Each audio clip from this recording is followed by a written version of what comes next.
I talked to an art dealer that's doing $1 million a year with a 1,500 person email list. I think the algorithm is getting so good at serving niche content to people who consume niche content. You have to be okay with something that has, 19 views. Yeah, and so you even said this at a presentation years ago. I remember you're like, man, this is my big strategy. Do shit. Yeah. Talk about it. I get a disproportionate amount of attention because what I have done, not because what I'm saying is necessarily novel. The frame in which people consume content is the messenger. Like the messenger is inextricably linked with what they are consuming. You don't want to make a 45-minute video if you can say it in 5. And so if you can just get to the point faster, it's about value per second, not seconds of value.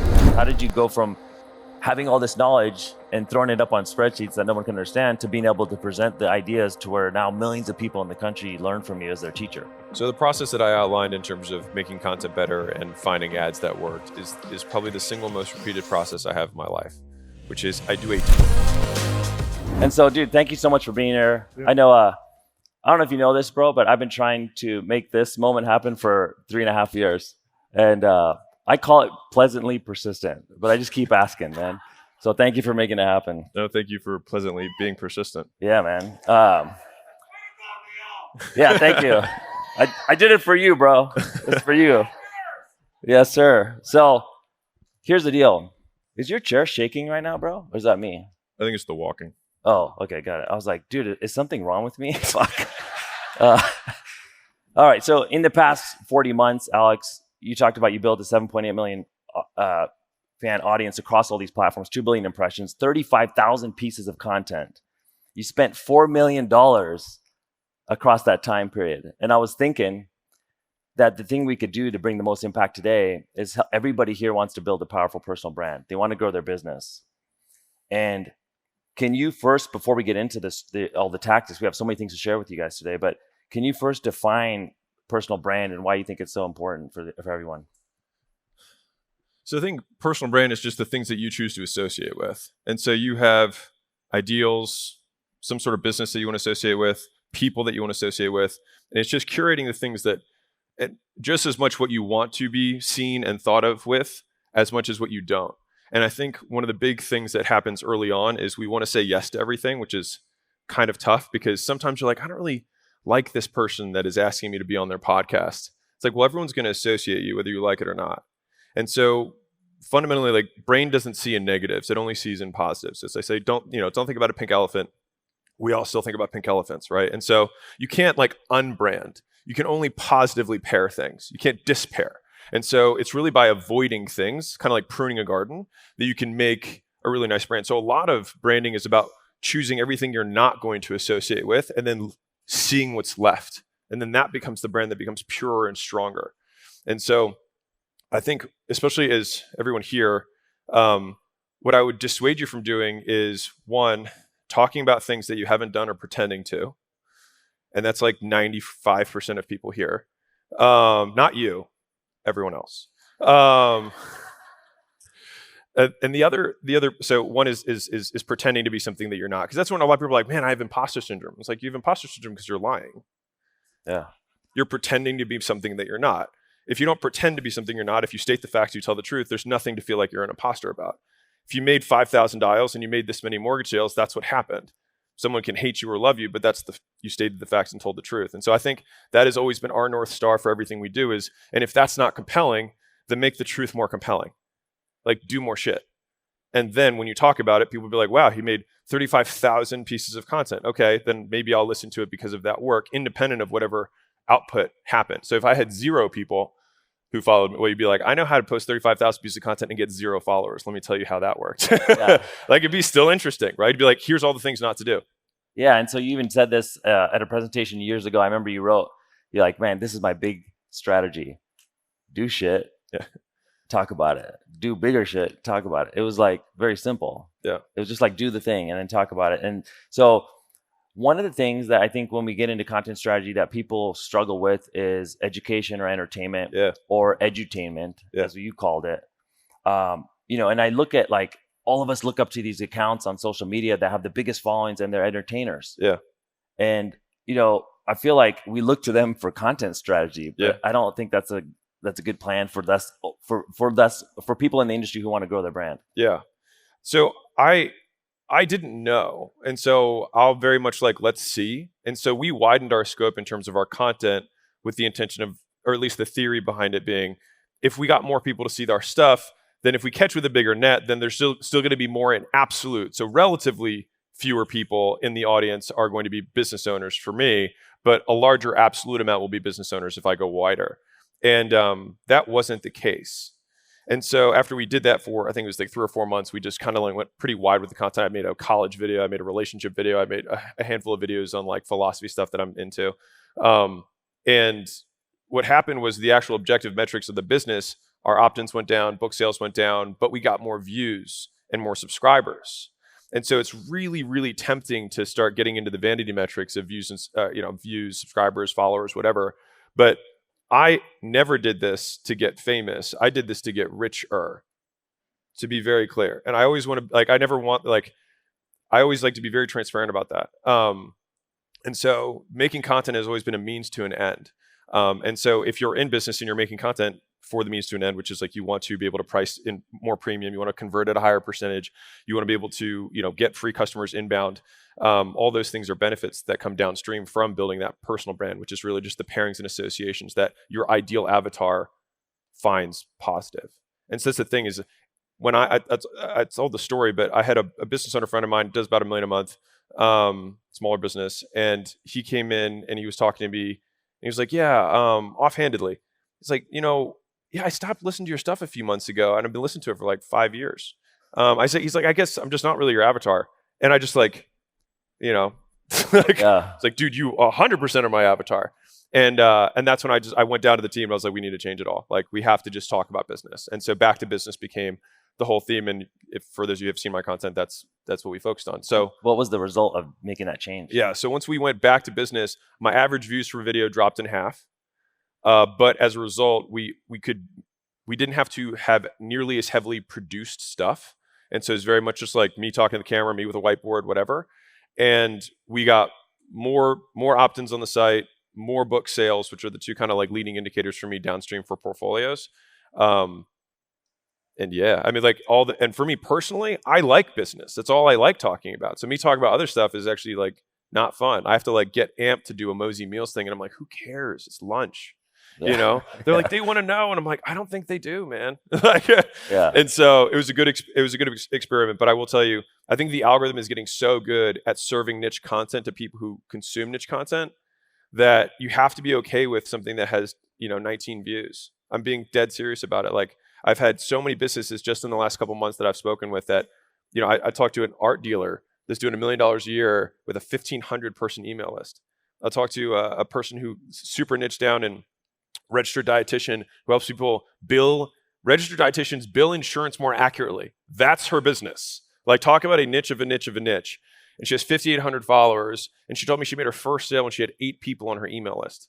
8. I was like, is it a list at that point? Or do you just like email 8 people? You know what I mean? Yeah, it's Outlook. Yeah, right. I was like, you just emailed friends, right? Yeah. But she was doing just under $1 million a year with 50. And I looked at her reach on her account and it was like 2,800. Wow. But if you're a registered dietitian and you want to make an extra $100,000 a year by billing insurance under all these different codes, you buy her thing like that. And so I give the example that I consume a lot of niche gym manufacturing content. And so I like welders, metal fabs, it doesn't matter, but it's like really niche gym content. And so these guys are terrible marketers, but they show their pieces of equipment. And so my newsfeed is just like comedians and metal fab shops. And they're not like the viral cool ones. They're just like, hey, we made a new row. Look at how it works. And then they do it.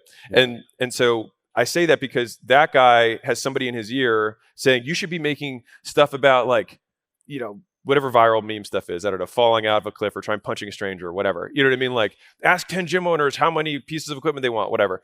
But it's not that. They just make sure that the content that you have is the association you want people to have with you. And so I don't think the whole going really wide is the idea. If you want to get views, which the thing is like if you listen to Jim, Mr. Beast, and some of the other guys, their primary revenue stream is ad revenue. And so that's how they make money. And they're brilliant. They're brilliant at it. But if you're trying to have a niche, which most businesses do, then if you make more content about the stuff that your particular customer likes, they will like you. And if you make it about stuff that they don't like or care about, they won't like or care about you. Period. And so I would just say, like, just don't fall into the trap of the vanity metrics. And like, it's hard because you want to see that. Now, the way that we control this is I like having paired metrics with any business. It's like you have speed and you've got quality, right? Just as an example, like you want to go as fast as you can, but you also want to make sure the quality's there.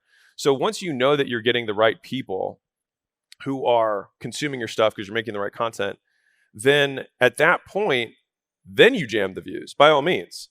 But you just have some sort of metric. So for us, it's like we want to make sure that our CPMs on our views are really high, because I know business owners are very expensive. So it's like, okay, if they're really high, then I'm getting the right eyeballs. And if that's true, then I absolutely would love more subscribers that are business owners. But that has to be true first. And so having something, whether it's the opt-ins, your applications, book calls, just site visits, whatever. Well, site visits is tough, but something that you can track that gives you some sort of quality metric on the traffic that you have, then you can use all of that gusto of like, now I'm going to go get views and stuff, but I've got this control here to make sure it's the right views. Yeah. And I noticed one thing, or just a side note real quick. If you ever want to know how rich someone is, it's based on how they refer to Mr. Beast. So Alex said, Jim. If you ever hear someone say Jim for Mr. Beast, they're rich as fuck. Okay. Like that's it. Because I don't even know Mr. Beast's name, bro. You know what I mean? Like, okay, so just side note. Cool. All right, so one of the things I noticed though, when you start your videos, and I feel like like you'll say to people that the viewer is watching social media and they're saying, why should I watch you, right? So we're trying to educate people, and some of us have done things, some of us haven't done things. Maybe people in this room have been doing real estate for 20 years. Somebody else in this room has done it for 2. Yeah. I talked to a lady yesterday. She just got her license. Yeah. Okay. So everyone's on a different path. But when you're talking about this, like, do you think that everybody should insert that frame into the beginning of their video? Like why they should stick around if you're going to be educating something? Because I noticed you do this on almost every video. Yeah. So on YouTube, for example. Yeah. So if you're doing longer form stuff, then we looked at, so I'm like you said, spreadsheet thing. Like I just look at the data and then I see, okay, what stuff worked? Let me do more of that. What stuff didn't work? Let me do less of that. And so when I looked at the top 100 or whatever YouTube videos I had, the ones that were the top 10 all had proof promise plan all embedded into them. And so that has been our little mental easy framework. Like what's the promise? What's the proof that you can deliver on that promise? And then, okay, now I'll listen to your plan. Here's the layout for the video. Here's the roadmap. Here's the framework. And so that's been our kind of like 3 Ps. But if I had to weight them, proof is number 1. And so the reason that, not to get into like high YouTube, but a lot of the high end creators like Mr. Beast, there you go. Yes. Mr. Beast and those guys, is they talk about confirming the thumbnail as soon as humanly possible. And what they mean by that is that when someone clicks, they want to know that what they clicked on is exactly the thing that they wanted. And so the way that you do that is make it as congruent as humanly possible in multiple ways. So based on what the headline is versus what the person says in the first few seconds, also what they see, what they hear, you want to have multiple different ways of confirming the thumb as fast as possible. And so the thing is in entertainment, if I say, hey, I'm going to go smash this Lamborghini and toss it off a cliff, then as soon as you start the video, you want to show the cliff, the Lamborghini, and say, this is what I'm going to do. And you want to say that as fast as possible. So they're like, oh, this isn't some clickbait, whatever. This is what this guy's going to do. In education, how do you approximate that they're going to get what they want to get? It's different. I can't show you the result. I have to give you proof that I can help you. And that's at least how I think about it. I think of proof as an approximation of the likelihood that they're going to get what they click to see. And so if you click a video that says like the best investment advice in the world, and then the first 5 seconds, it's like, my name's Warren Buffett and I own Berkshire Hathaway and it took me 94 years to be worth $100 billion. Here's 8 things you probably want to consider. You're like, okay, I'll listen. If you're like, hey, I'm a teacher and I will give you great investing advice. It's like, well, you can't be that good.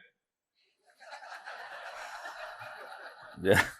Right. And so there's this big obvious. It's like the big obvious is the problem 99% of the time. A lot of people who are making content are looking for like 100 little hacks, but like it's just the big obvious thing. Like I'm not delusioned or disillusioned by the fact that I get a disproportionate amount of attention because what I have done, not because what I'm saying is necessarily novel.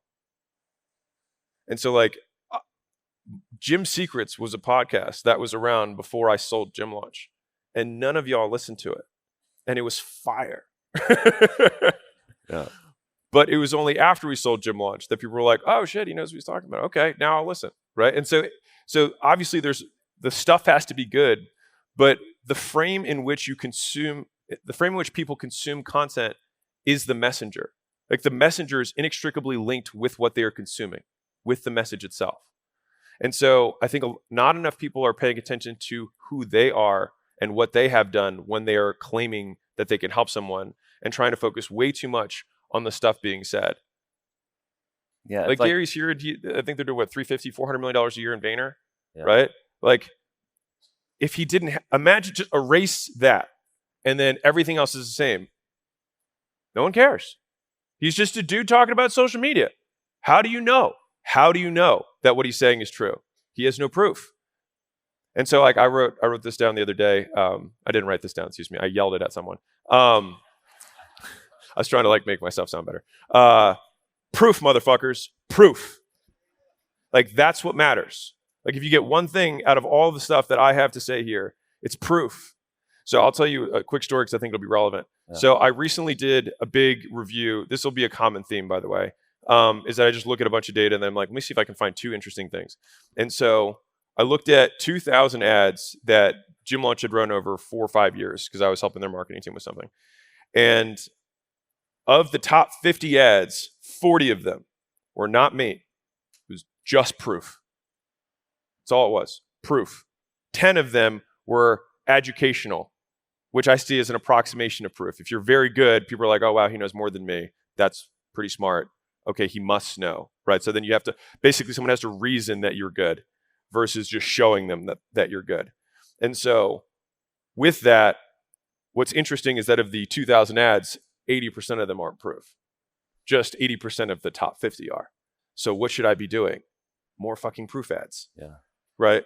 And then the question after that is like, okay, well, there's not like, oh, I have proof, because that's the next thing I would hear from the audience. Like, Alex, I have proof and no one believes me. No shit. You have terrible proof, right?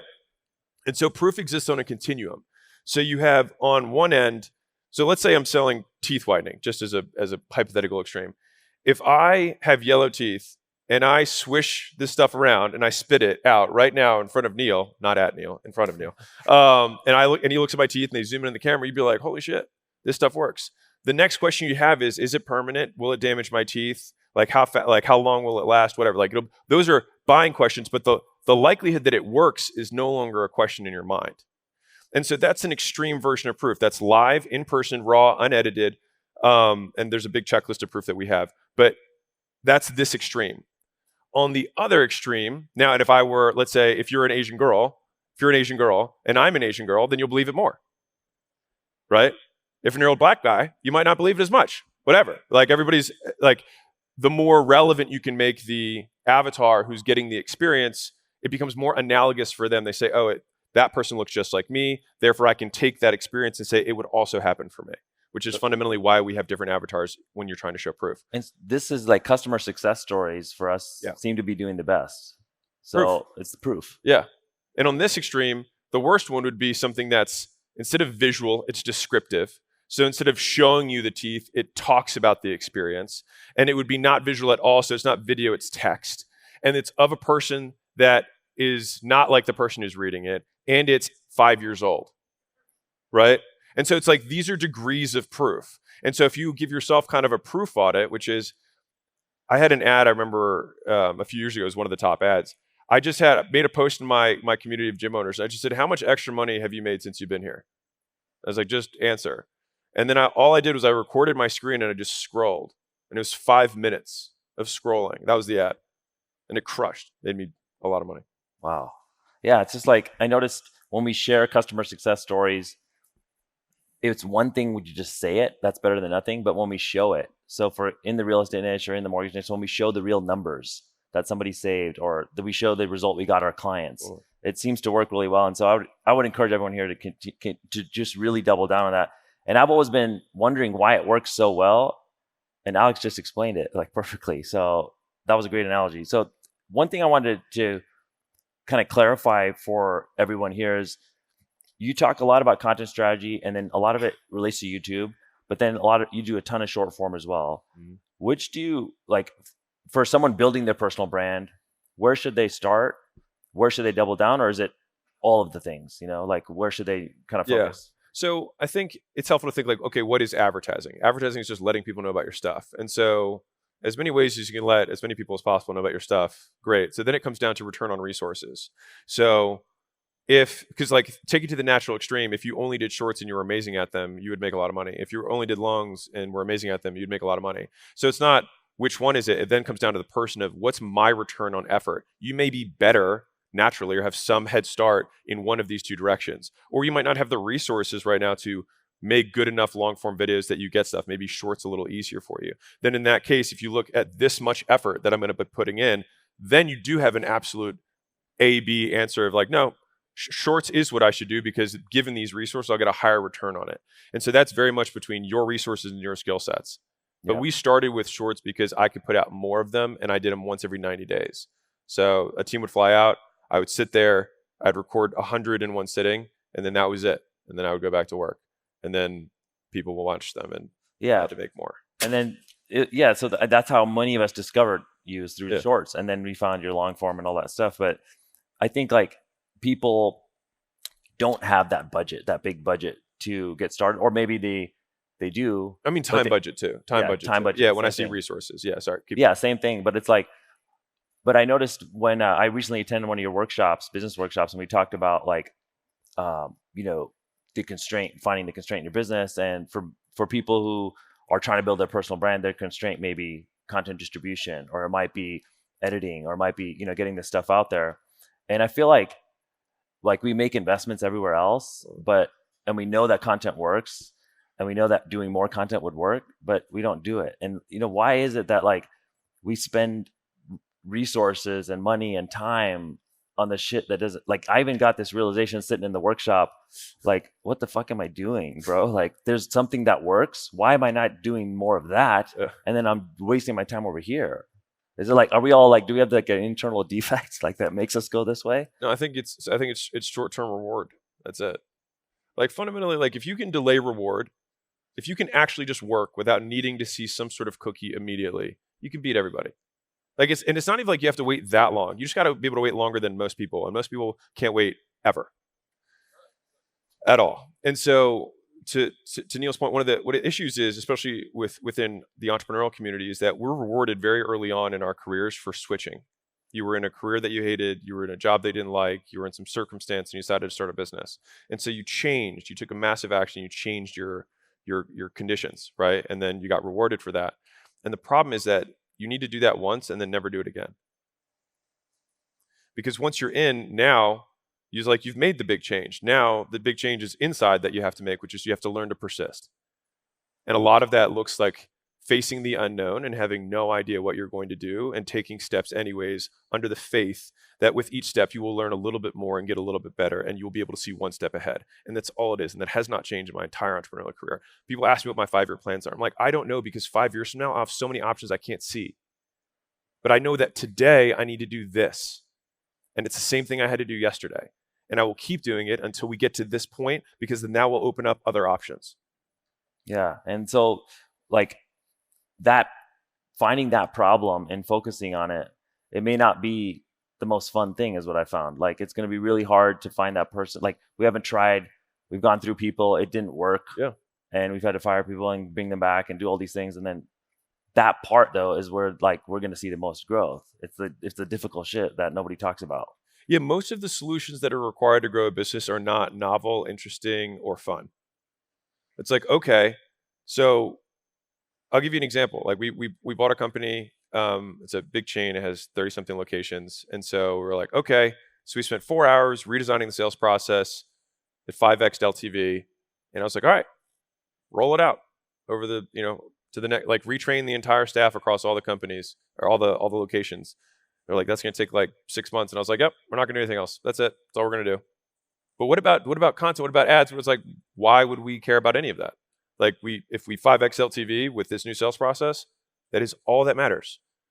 In terms of all the resources we have, is there anything else that's going to 5x this business in the next 6 months? No. Then go away. Shush. Like Just do that.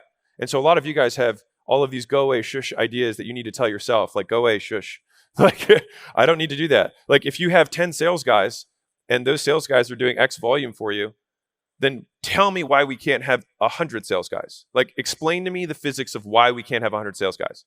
Or is it simply that, like, you don't know how to recruit, hire, and train, which is a skill deficiency and solvable? Or is it that, okay, well, after we spend a certain amount of money on ads, our ROAS stops dropping. Okay, then your ads suck. Yeah. And so, yeah, go ahead. You said something like, it's not unscalable, you're just unskilled. Yeah.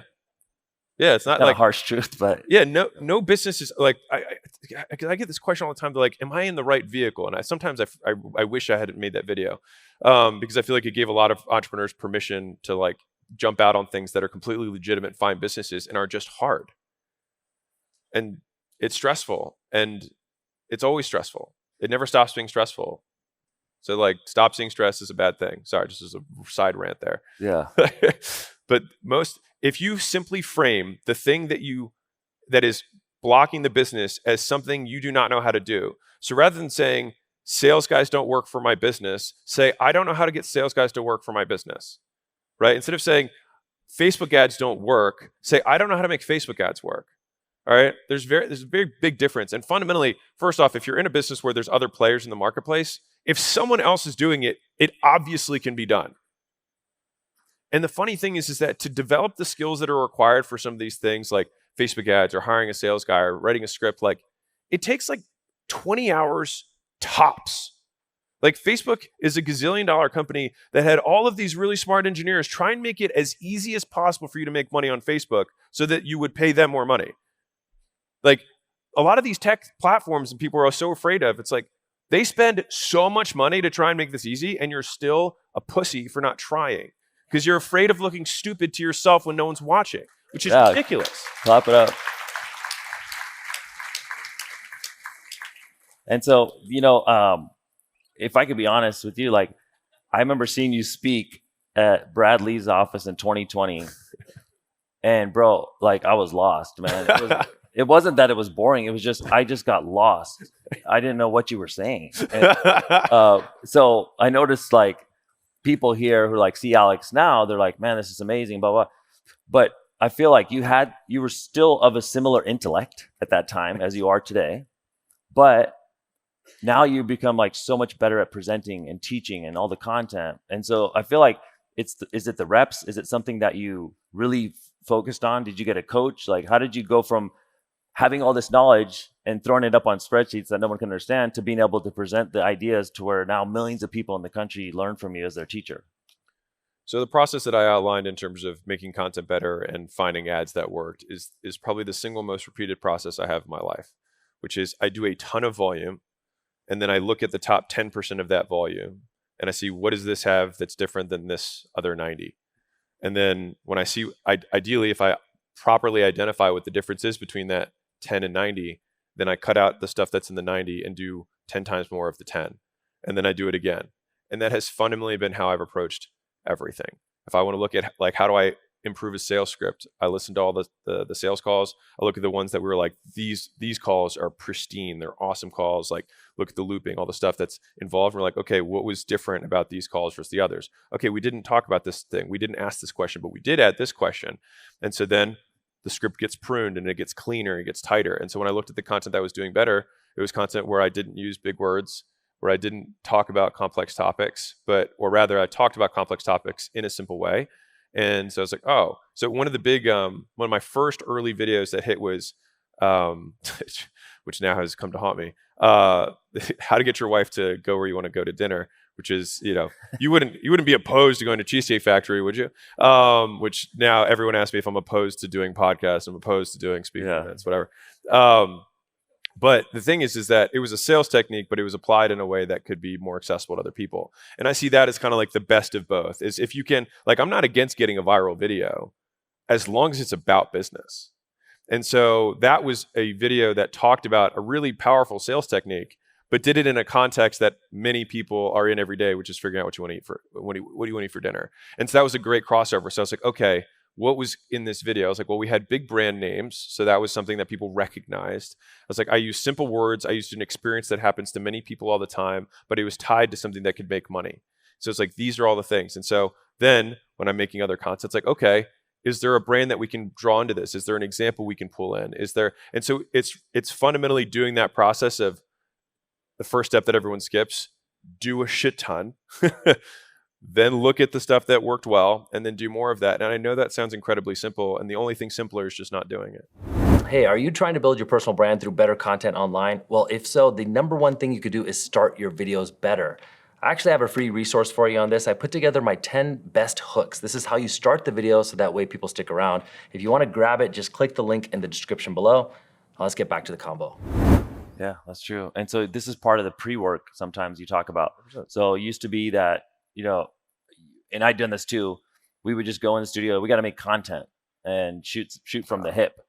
Turns into like a nightmare afterwards. We have to clean it all up and figure it out. And then sometimes I thought that was the easiest because I just didn't have the time. But you've talked about a process recently where you switched to doing more pre-work. Can you talk about this? Yeah, and we have a little saying is, was it an ounce of pre is worth a pound of post? That's our little, all the media guys are like, please more pre-work because more stuff they have to do on post otherwise. I will say this. Who here makes content? Can I get a hand raise? Okay, so keep your hand raised if you've had a piece of content you made that you like really prepared a lot for it. You don't, not all of them, but like you've had one that you really like took some time on. Okay, did that piece outperform your normal pieces? Okay, well some of you suck at making content. The thing is that when we prep a lot for a video, we know that it's going to do better in general. And so there's those, and then there's the equal opposite, which is where I'm fired up about something. I'm like, turn the fucking camera on. Like, I'm tired of this. And so then it just becomes a rant. But like, those are kind of the two polar extremes. The middle is where it kind of sucks, right? Where you're going in, you're punching the clock. You're like, all right, what are we going to talk about today? Like, you might as well not make it. But fundamentally, if you have each video that you outline with what is the promise for this person, right? What is the proof that I can deliver on that promise? And then what's the plan that I'm going to walk them through? And you want to get all that done in like 8 seconds if it's a long. Like we're experimenting right now. I'll tell you guys a fun experiment we're running. We're trying a no intro video. Really? Yeah, it's going to be really weird. We're going to see what happens. But like I'm so convinced that just the more and more we shorten this intro, people like think about you. When you consume a video, you skip past it. You just want to get to the meat. And so I was like, all right, well if we have, 13 ways to create a monopoly ethically, we should just make it like, all right, so the first way is, and just go right into the video. And then have a lower third that edifies me and covers some of the like, who's this guy? And so anyways, that's stuff we're experimenting with. But just to give you an idea of how much I really want to compress that. And that's the stuff that we will obsess about. And in ads, for example, I know I'm going off, but if you run paid ads, the first half second is tiny. It's tiny, tiny. Like you have to obsess about it. And I've been running ads for a long time now. And I've been making content for a short time. But in both of those, all I can tell you is that it's been unidirectional in terms of my obsession with the first moments. It's all about the first moments. And so some of you do have amazing videos that you spent a really long time on, but it took you 45 seconds to get to the point of the video. And you lost everybody. And so if you can just get to the point faster and say as much as you can with as few words as you can, you may realize you don't want to make a 45-minute video if you can say it in 5. Yeah. And so it's about value per second, not seconds of value. And that, by the way, goes for everybody who's in education. So if you help people, if you train people, you do whatever, it's about how can I distill this in as few words as humanly possible. And if you've never done this before, take your words, put them into Hemingway or any writing app that gives you a grade level. Keep beating it up until you get it to 3rd grade. And then look at what the language looks like. If you start speaking in that way, people will understand you better. What you're not going to do is people are like, if people can't understand me, I don't want their business. It's like, well, I do. Their money spends the same. And so what happens is if you make it simpler for people to understand, more people will, and the people at the top will simply enjoy it more because it requires less mental effort for them to consume it, which, by the way, part of the reason that being an authority and having proof that you can do what you say you can do matters is because it's actually more efficient for the listener. if you're a teacher who says they can help me to invest, you might have information that's better than Warren Buffett's.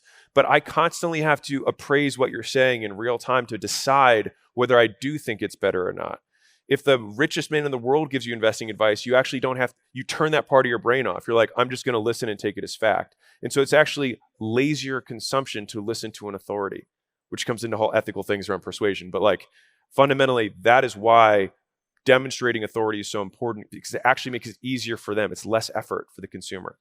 Yeah. And so like for that looks like for so many people here is like, hey, in the last 12 months, I've been able to help this many clients do this result, or, show one of those results. And then now we're watching it. The viewers average is like the average viewer is watching saying, I don't have to decide if this guy's full of shit. I can just listen to the video or watch the video. So I love that. And so you talk about TTV in a business sense when we have our products, and TTV stands for time to value. Is this the same concept in video? 100%.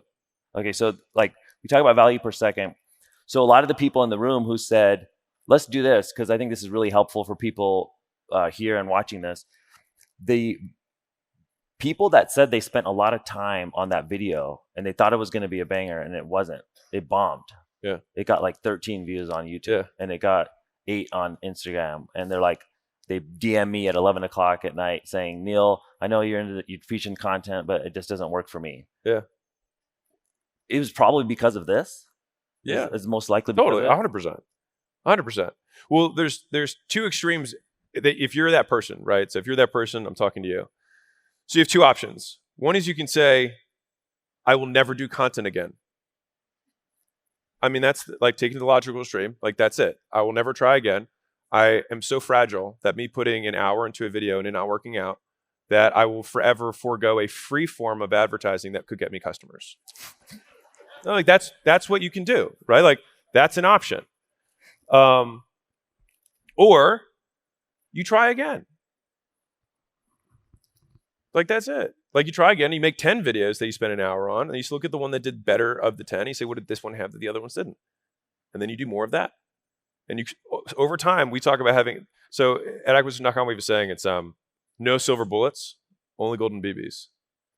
And so the things that create excellence are never one big thing, because if it was one big thing, everyone would do that big thing. And realistically, if there ever are silver bullets, everyone immediately starts doing them, and the whole industry moves up, and then it becomes baseline again. And so it's all the details. It's the 99 golden BBs that matter. And so if you don't already have checklists, live by checklists. Like, live, because you can't keep it all in your head. It's like, okay, I have to have, the intro has to have these 4 things. And I also, like, just have it in front of you. And you're like, okay, let's make sure. And one of the things I would encourage you to do, like, I wish my team could like nod their heads right now. We will sometimes go through an entire video and finish it. And I'll be like, I think we can do that one just again, but better. And they're like, let's run it again. And so we run it again. And sometimes we get at the end, we're like, I feel like we could do it better the 3rd time. It's like, all right, even though I've just said the same thing for the last 2 hours, because I just did an hour-long video, took it again, hour-long video, took it again, and then the 3rd try, it comes out perfect. And then it crushes. And so like, one of my favorite sayings in training is awesome again. Like, you're training a sales guy, you're like, awesome again. And so you're training yourself. You just have to think it yourself, like, awesome again. Yeah, and I love that, because it's like more reps, but also being intentional about the process. Like, he talked about success leaves clues. Why did this piece of content do better? How can we go deeper on that? And I love the idea of just having a checklist. Yeah. Just like, really simply what you have to go through to make each video. What are all the elements of proof? Does this thing have it? What are all the ones, like, what are all the elements that made this the one proof video that I have really good? Okay, well, it started with a painful experience. All right, let's make sure that all the ones we have start with painful experiences. I'm not saying that's what it is, but I'm saying hypothetically that would be one of the things that you could have. Yeah, and so a lot of people are concerned about AI and, deep fakes and all these people making content and stuff, and AI is going to take over the content generation. But you did a piece of content recently about how to create AI proof content. Like, I'm not proof in this sense of this, but like AI proof. Like, we're immune from that. What is that? So unless AI lies, it can't talk about what it did in the real world. So you could talk about what you've done. Yeah, it's pretty simple. So Yeah, it's like documenting the stuff that you've actually done in the world. So like you do shit and then talk about what you did. Then no one else can talk about the stuff you did because only you did it. It's very simple. I love that. And also, if you keep doing things, you'll never run out of ideas for your content. 100, like I said, because I often get that, like, where do you think of content ideas? I'm like, I have 100 other ones that I could probably make, but I look at my calendar and I look at all the conversation that I had over the last week and I think, this is kind of interesting. This is kind of interesting. And guess what? When you look at real life experiences, you have examples because they're real, right? And so I'll tell you for myself, for all the content that I make, it's very rare that theoretical content does well. Like if you want to teach a concept, it's like concepts are, a dime a dozen. Like giving people examples, making it real for them is what they value because they want to use it in the real world, in their lives. And so the best way to know that it will work in their life is that you told them that it worked in your life. And here's how, right? And so that's fundamentally, I think that's what we call 1 of 0 content, which is something that only we can make. And so everybody here can make content that no one else can make by simply talking about the stuff that you've done that no one else has done. Yeah, I love that. And this is interesting when we talk about people in the room who talk about one quick add on that. So there's 2 ways that you can show proof, right? So if you're advanced or you've been doing this a while, then you want to show proof of results. Period. You want as many as you possibly can in the format I talked about, the most believable way. Great. If you're newer, you can show proof of effort. So I could have said, I made 35,000 posts. That's still enough work that people were like, well, I don't want to do that work. I want to see what he learned. And so fundamentally, when you're making content, one of the easiest frames to use is how can I give someone time back? So people want to buy time at a bargain.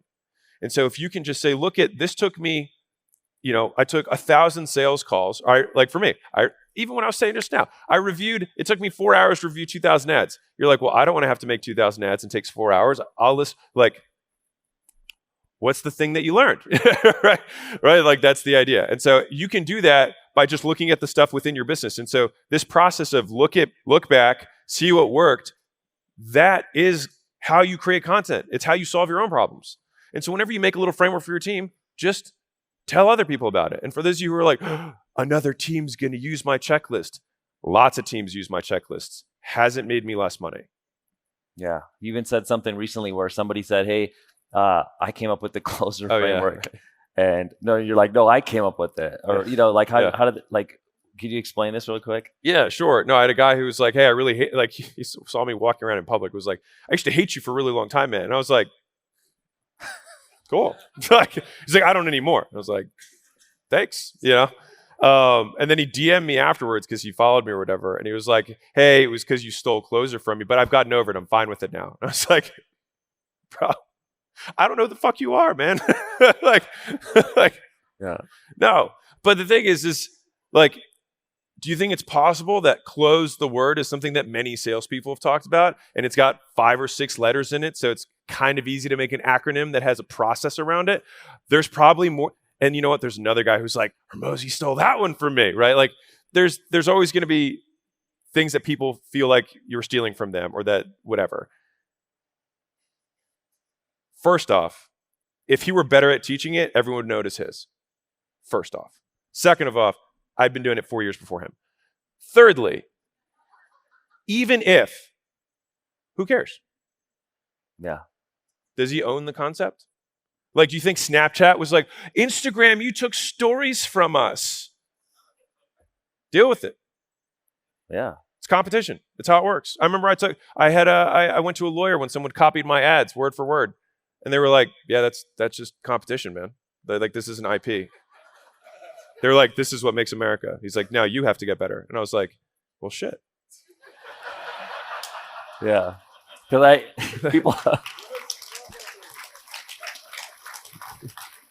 people complain that, this guy stole my content. This guy, it's like, these are just concepts. So many of us are in the same industry in this room, and you don't own the concept. And I think like that's so kind of a freeing thing. Like, hey, I could just talk about my thing and not worry if I'm copying or not copying somebody else. And the second, so one is, even if you leaned into it and said, yeah, and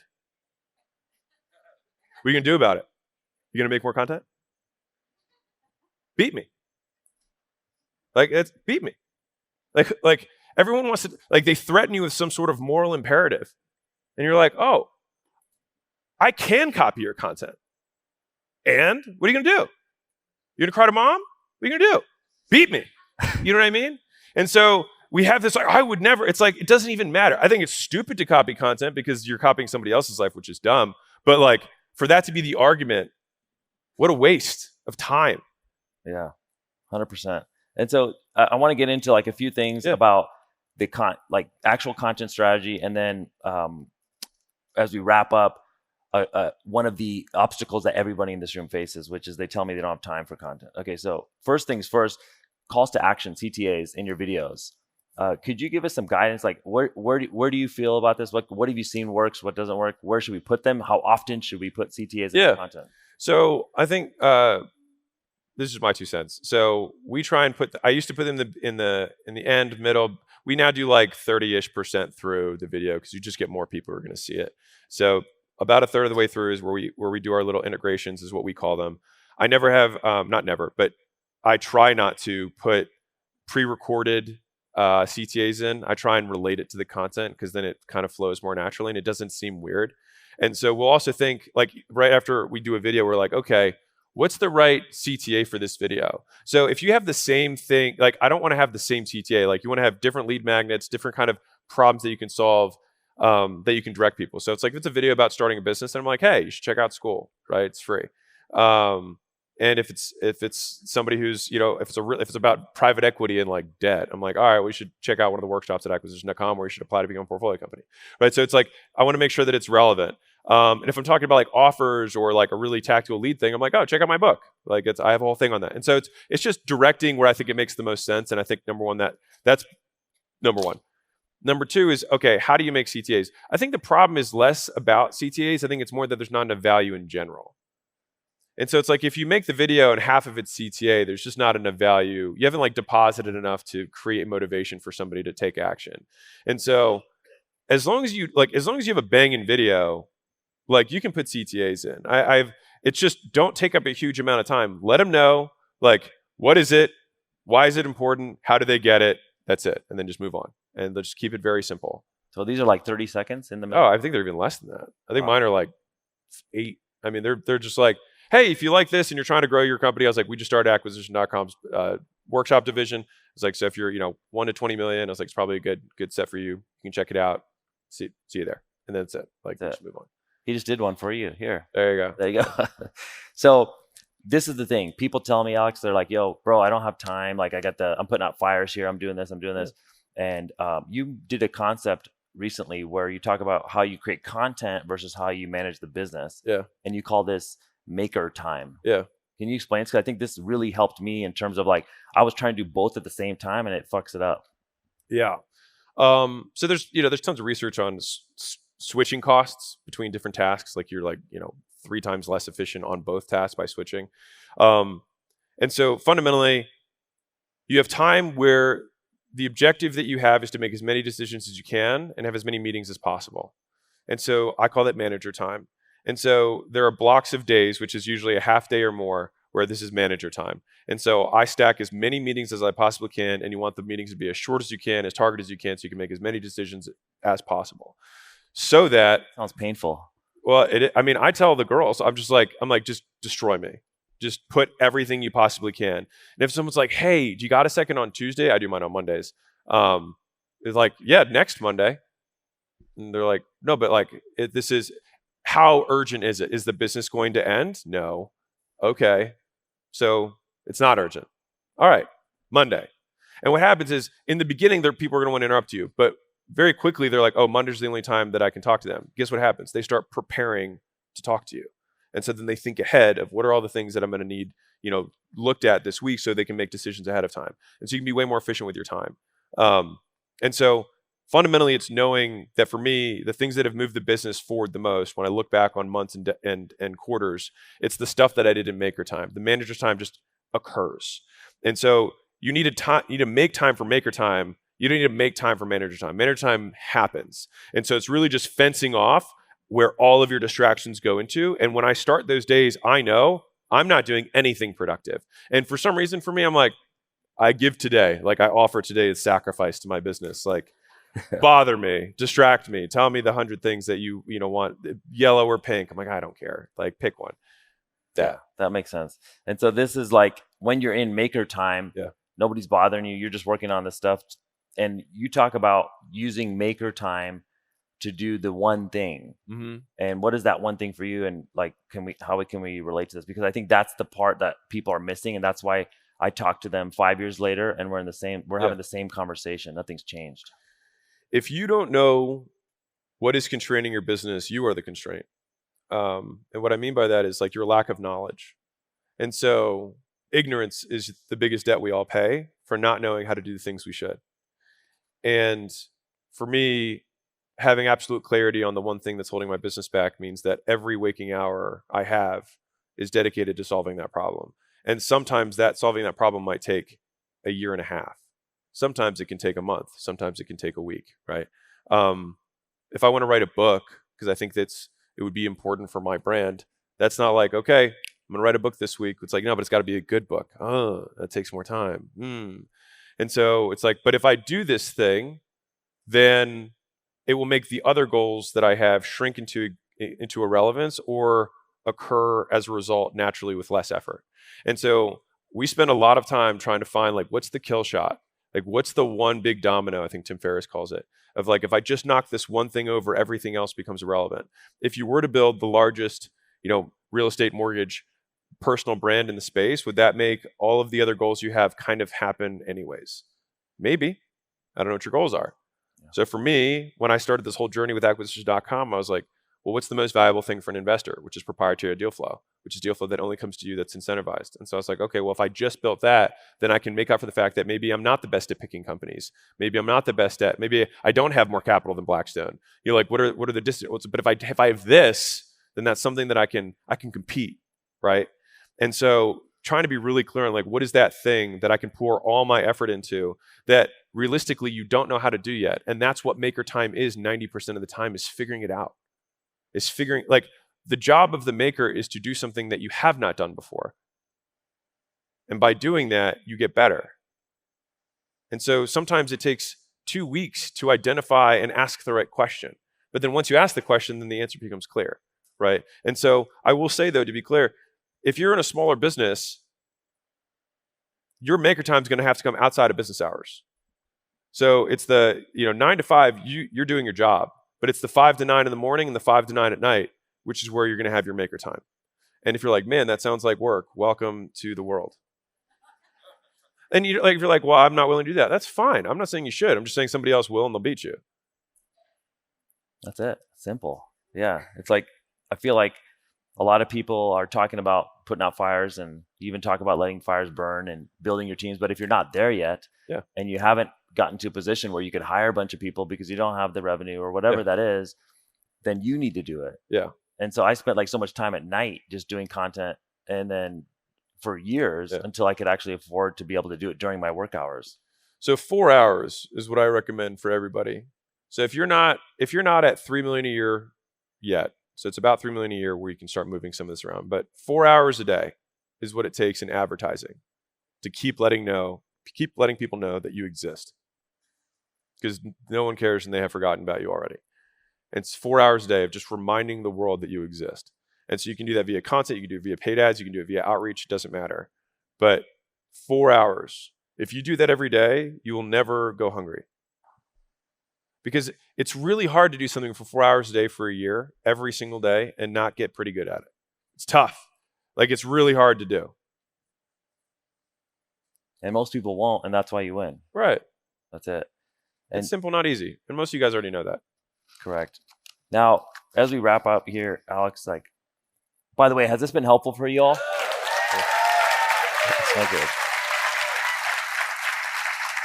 So I believe, you talked about us making priorities and doing these things. I feel like many of us in this room, there's some young folks here, but a lot of us are older, like myself, right? You're 40 years old. And I wish I would have learned this when I was 20. I wish I would have learned this when I was young, like you, bro. But I learned it in my late 30s, and now I'm just starting in my 40s. And I feel like a lot of people tell me, is it too late?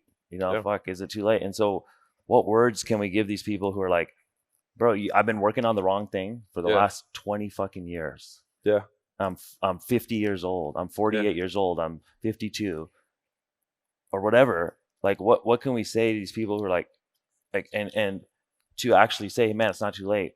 How do we move forward? Start working on the right shit. No, I give up now.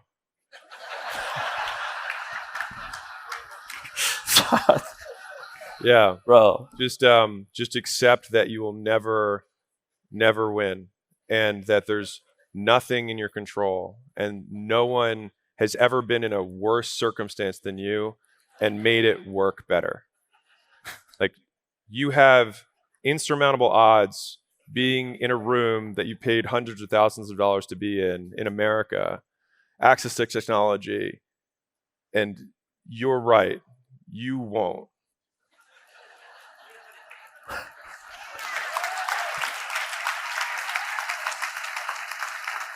Yeah. Because what's the alternative? Like, what option do you have? So I think the amount of effort you should be putting into deciding whether you should do it or not is zero.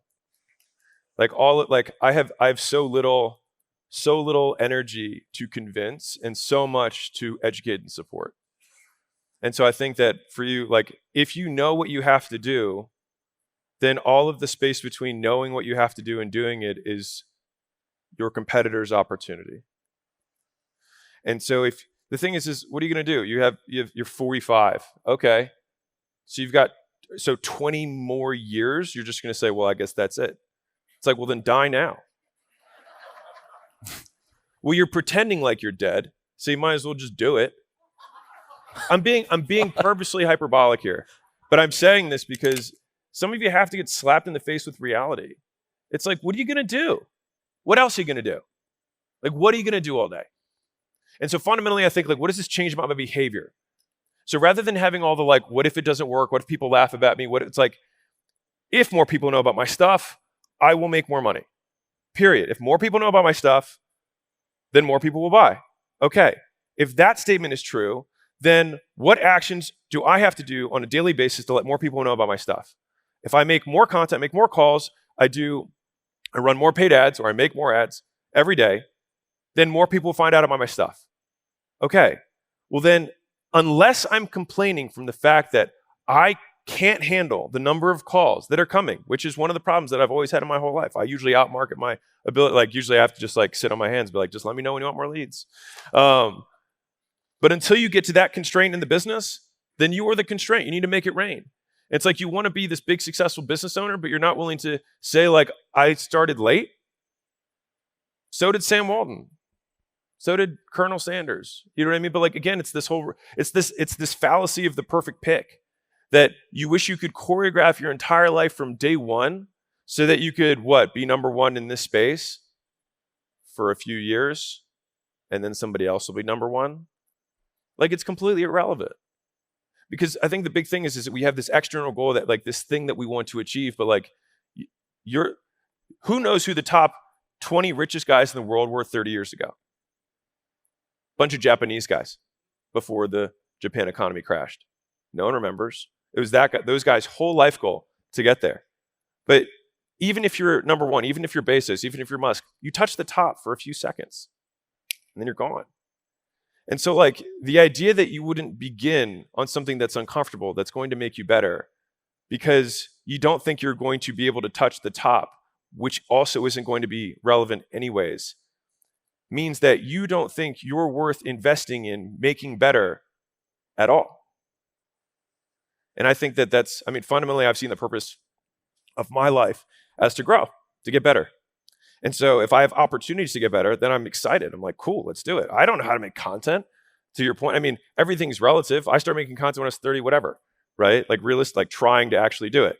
And there's, like, these Gen Z motherfuckers are getting able to do it at whatever. But you know what? They got a different set of problems. They're going to have AI that's going to hit them way sooner than us, right? We actually got to, establish, a foothold in the world. We got a little bit of financial, support, whatever. And so it's like, everybody's got problems. These are yours. And only because you deem to call them problems. But either way, what are you going to do How is it going to change your behavior? And is there a world where you don't want to become the best version of you? Where you say, because I can't be number one, which only one person can, only for a specific time period, because I can't have this completely ephemeral outcome, I choose to be nothing to no one forever. That sounds pretty dumb. Guys, give it up for Alex.